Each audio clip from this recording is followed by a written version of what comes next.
and welcome back to the Brian Clay Chronicles. We have again a wonderful program slated for you. I do want to say, I know everybody is glad that the snow is over with. We have been snowed under for the past couple days, and we got to make sure that we keep rooting on our Memphis Grizzlies as they march toward the championship. But we'll save all that basketball talk for another day. We have today City Council candidate, District 7, Mr. Thurston Smith. How you doing, brother? Doing great. Good, good. Glad Welcome back to the Brian Clay Chronicles. Thank you. You were with us a while back when we were about a year ago. About a year ago, right. And all of that. And we talked a little bit about your pending candidacy, and now you have declared, and now you're running. That's right. So tell Memphis a little bit about yourself. Well, I'm currently employed with the Veterans Health Administration. Okay. Most recently, I was appointed to serve as the interim program manager for the Employment Services Program. Okay. That was an interim appointment. That was an interim appointment. Until they do some restructuring and do some hiring and fill in some slots. Okay. I've also served as an outpatient mental health program manager. Wow. Working with substance abuse, general mental health, that type of thing. Been employed with the VA, Department of Veterans Affairs, coming on 17 years Wow. now. With a small stint that I had in Washington, actually working for a U.S. Justice Department agency. One of the things that's fascinating about your background, you have worked with the Congressional Black Caucus, namely the chairman, Congressman James Clyburn from South Carolina.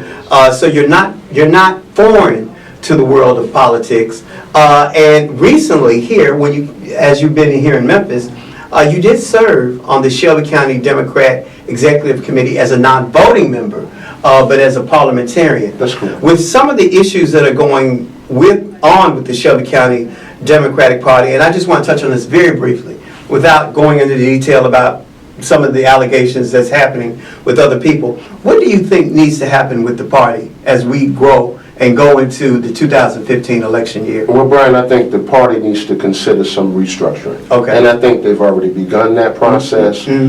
Shortly, they'll be working to replace the current chair, which was a process that was going to occur. That was going to happen anyway. But as someone that's served in a parliamentary role, and obviously I've attended meetings regularly, one of the things that I think they need, just from a bird's eye perspective, is some leadership training. It's very important to understand when you're serving on an executive board or executive committee, and one of the things that I have a considerable amount of experience in, is that executive board members have a fiduciary, is the appropriate term, which means a financial responsibility to ensure that an organization's finances are managed, and everything else are managed appropriately, and that type of thing. It's not just about being on the board. You're there for a reason. You're there for a reason. And you have a leadership responsibility. Secondly, I think the board would benefit from leadership training. I currently serve on a national board in Washington, D.C. I serve on the executive committee, and we have periodic leadership trainings. In fact, that's one of the prerequisites for serving on the executive board.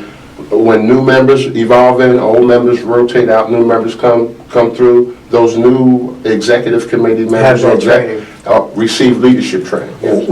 I know you're running for District 7. That's historically the North Memphis community. That's correct. North Memphis, Frazier, Douglas, Harbortown, Hyde Park, Douglas, Mud Island. Yes. The historic part of District 7 is Douglas, Hyde Park, Hollywood, kind of New Chicago. That's Douglas High School, Northside High School, Manassas. Right. Northside may be closing pretty soon.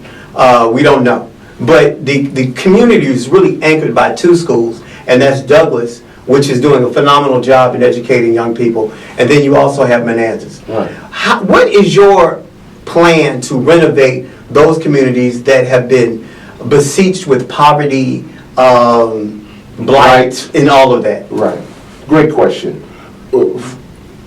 As a precursor, I want to say this, and I'm an educator. I'm also a teacher. I'm interested in education.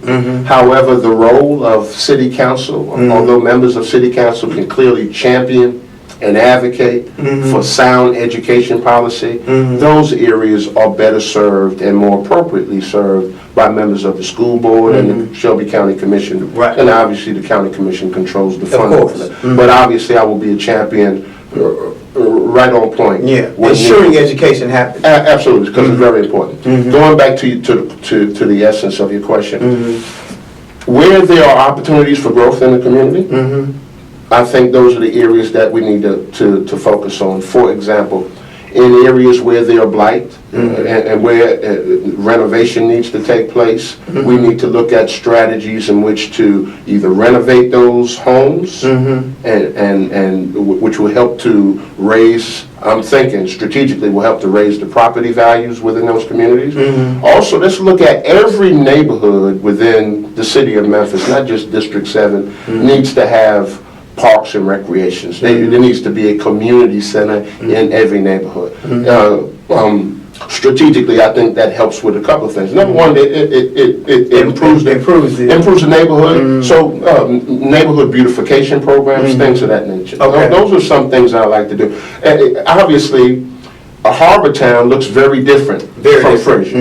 And the needs in Frazier vary considerably from that of harbor town. Folks in harbor town, for example, citizens within that community whom I've spoke to, they would just like to maintain what they have there. They still want those communities are regularly patrolled by police, low crime, but yet it's a very different ball game when you look at Frazier. Yes, very quickly, because we're running out of time. Downtown development, District 7 also encompasses obviously Harbortown, Mud Island, what have you. Correct. What would you like to see very quickly as far as development in the downtown area?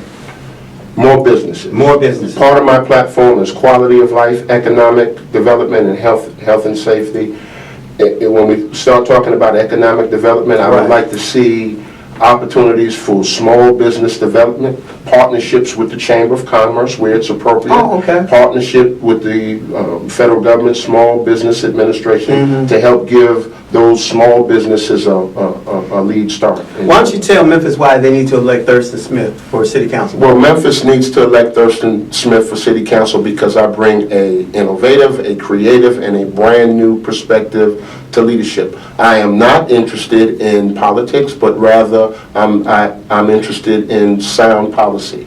These are the things that the citizens of Memphis, particularly in District 7, need. They need new, innovative, and creative leadership. Sounds like a winner. You gonna come back? Absolutely. You better come back. I will. Thurston Smith, who's running for District 7 City Council. Thank you. A district that is near and dear to my heart. I want to say hello to all the Douglas Devils out there.